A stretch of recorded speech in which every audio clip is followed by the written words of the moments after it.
Hello and welcome to my channel. This is Nina from the Forgotten Bookshop Girl, and today I've got a Valentine's Day tutorial for you, and I'm going to show you how you can very quickly and easily make a heart garland using book pages. And all you'll need for this is obviously some book pages. So you'll need a book you're happy to cut up, then obviously a pair of scissors, a pencil, and then you are going to need 3 hearts. And I'm going to put a link below to 2 places where you can download free heart templates. And all I've done with mine, I've chosen one heart design that I really liked, and then used, I'm using OpenOffice, and just used OpenOffice Draw to then get the size I wanted. So I've started with one heart and just made it bigger and smaller. I'm working with 3 different heart shapes in one garland, but of course you could just go with one size or just 2 sizes, and you can just vary it the way you would like to do it. So I printed out the 3 hearts and I just glued it onto some packaging. You could use a cereal box, that would work really well, or you could just print it out on cardstock if you wanted, but I quite like to reuse materials that I've already got, so for recycled materials. Because I find it, if you have a template and it's kind of stuck onto something that is something like chipboard, it makes it a lot easier and quicker to trace around it. Right, oh yes, and then obviously you will need a sewing machine. Okay, so I've got my 3 heart shapes, and then all I'm really doing, just trace around the hearts. Like one, and you can just see how many of these you can fit onto one page. For a medium-sized one, I can fit, I think, 2. I might be able to squeeze this one just in that corner, so I might do that. Of course, you have to make sure that the 2 lines don't overlap, so that you've got enough space for your individual hearts. There we go. Oh, I missed that corner. There we go. And how do we do this? There, that would just work. Oops. So you try to make sure that your template doesn't move while you're drawing around it. Okay, and also the thing is, you can obviously use these heart garlands not only for Valentine's Day, but you could put them up at the birthday party. Or they would also be really, really lovely at a vintage style wedding, for example, or an anniversary, or any celebration where you think you would like to have some hearts up, and hearts made from book pages. Right, so then I'm going to count about 6 pages, 2, 3, 4, 5, 6. And then just tear them out of the book. And then I've been able to cut 6 pages at the same time, and it worked really well, and the hearts all kept their shape. If you have a heart punch that is the right size, then obviously feel free to use that. I haven't got one, so I'll have to cut them all out. I tried to see if it would help to just put a little paper clip on the pages to hold them all in place, but because this paper isn't this paper seems to like stick together quite well, so I didn't have any problems with this moving around while I was cutting. Obviously I'm holding on to the pages while I'm cutting so that they don't move, but I didn't find it was a problem. But it probably depends on the kind of paper you're cutting. So maybe if you were using pages from a glossy magazine, they might be more likely to slip, I don't know. So then what you could do is just, yeah, use a paper clip to hold them together, because it's obviously a lot quicker to get the right number of hearts if you can cut a few at the same time. There you go. And then you carry on until you've got enough hearts. I find that this garland is about 2 meters long, and I had to use about roughly, I think it was 20 hearts made about 2 meters roughly. But obviously you can have a longer or shorter garland, but yeah, just cut out the right number of hearts, or you can just cut out more and then you can make 2 garlands, or you could also use the hearts if you were thinking about Valentine's and you had, let's say, a romantic meal at home. You can spread the hearts onto the table, or even if you went to a restaurant, I'm sure you could take some of the hearts and just spread them out on the table. I'm sure you've got loads of ideas of what you could do. And so once I've got all the hearts cut out, the next thing I need to do is grab my sewing machine, and I'm going to do that now.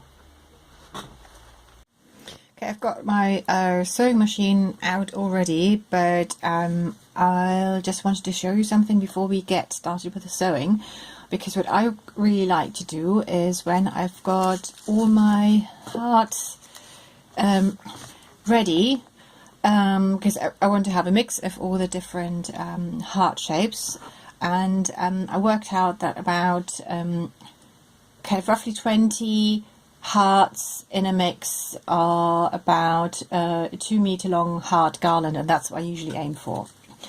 And to make it easier with the sewing, I prepare all the hearts that I want to go in a garland. So I'll just kind of put them on top of each other, and I don't really have a particular way of doing it. I'm just, as you can see, I'm going up with a medium one, and a small one, a big one, then maybe 2 small ones, and I've not counted them now, so I should quickly count them before I start sewing. But basically this is how I prepare my stars, my hearts ready for sewing, and then I've got them ready to feed through. You can leave them in stacks, but I find that this method works quicker for me. So I just quickly count them, get the sewing machine in place, and then I'll show you how I sew them on a machine. Right, as I said before, I've got a special needle that I just use for sewing paper. And then I put the stitches on wide, and I've chosen a kind of an off-white cotton thread, because obviously the paper is kind of off-white, but I think I might do a few garlands with a red cotton thread, because I just feel that might look quite nice. So what I do is, in a way, it's similar to sewing fabric.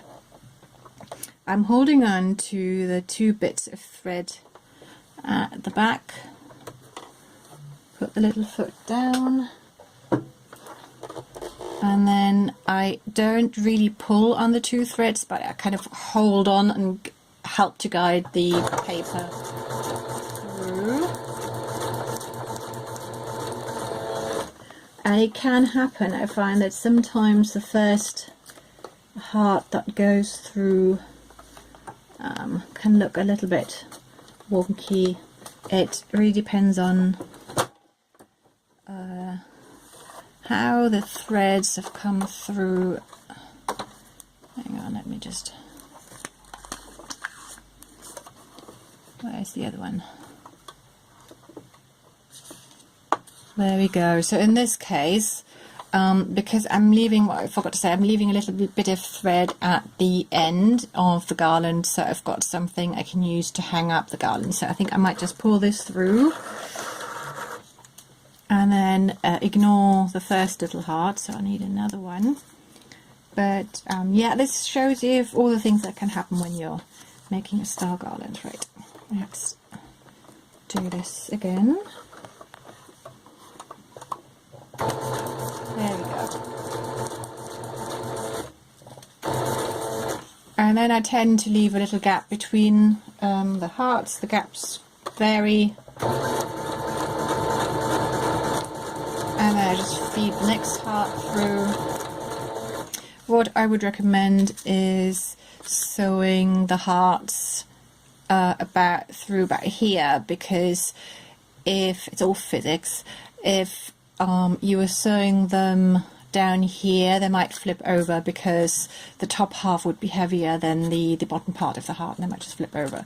So I try and be in the top third part of all the hearts, and that seems to work best.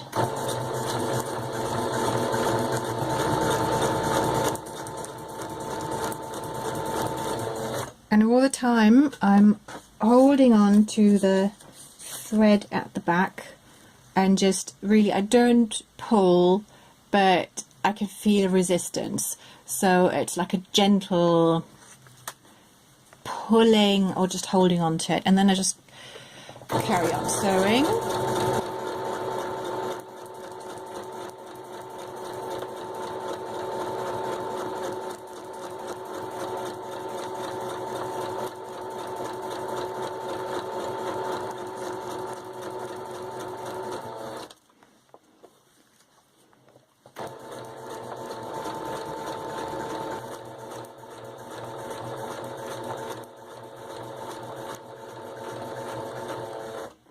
So this is the last heart of this garland, and then I just pull a bit more thread out so that I've got some left at the other end of my garland.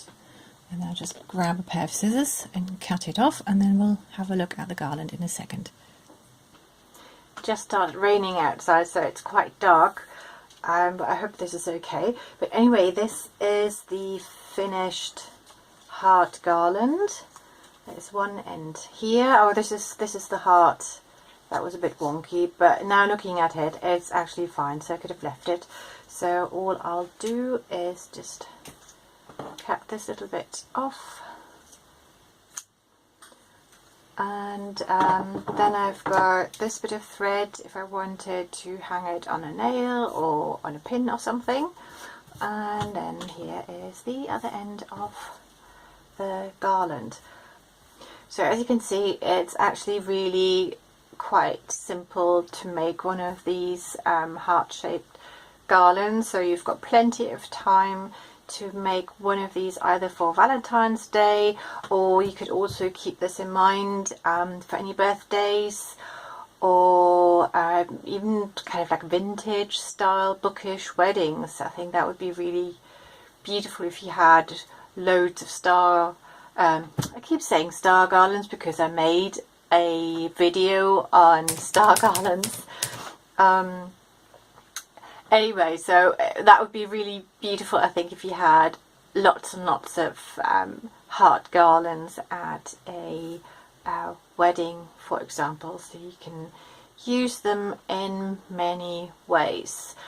Also, if you don't want to get your sewing machine out, or you just feel you haven't got the time to make these heart garlands, I've also listed them in my Etsy shop, and I'm also thinking of doing a variation of these hearts where I've just got the medium size and the smaller heart, and have like the medium one, the smaller one, medium one, smaller one, to have, you know, one of those garlands with only the 2 sizes in my shop as well. And I'm going to leave a link below. Anyway, I hope you enjoyed this tutorial. Let me know how you're getting on with it, and feel free to tag me on social media, because I would really like to see what you've come up with, what ideas you've had making these garlands.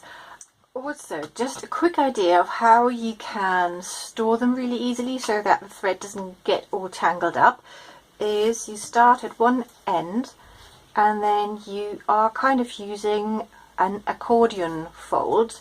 So you go like this, and like that, and like this, and like that. And that, I find, is the best way of making sure that your heart garland is, or any garland that was being done this way, is just very neatly stored away, and so you can use it again, and then you can just put it into an envelope to keep it safe. And then when you need it again, you can just pull on one end of the string and it will unravel beautifully without getting all tangled up. So I thought I'll just give you this little tip as well. Okay, wishing you all a fantastic day. See you soon. Bye.